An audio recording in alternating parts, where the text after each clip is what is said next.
ومن يريد يسود لا أشهد عثمان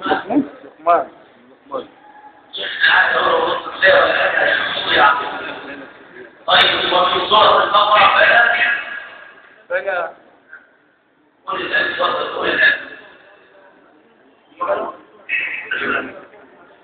جميل أحسن إضافة اللطائف أن الإمام كثير رحمه الله قال في تفسير هذه الآية فيها أمر بالإخلاص والاتباع.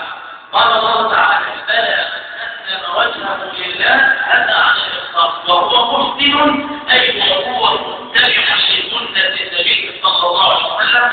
وتعلمون أن العبادة لا تقبل إلا بالإخلاص والمتابعة. جميل. الصدق اذكر آية من كتاب الله فيها حكم على الصدق وفيها نشر للصادقين أو فيها أمر للمؤمنين أن يكونوا مع الصادقين.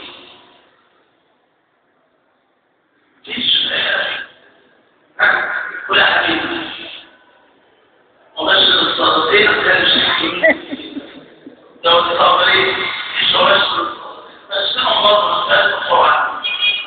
يا أيها الذين آمنوا اتقوا الله وكونوا مع الصادقين. اذكروا آية أخرى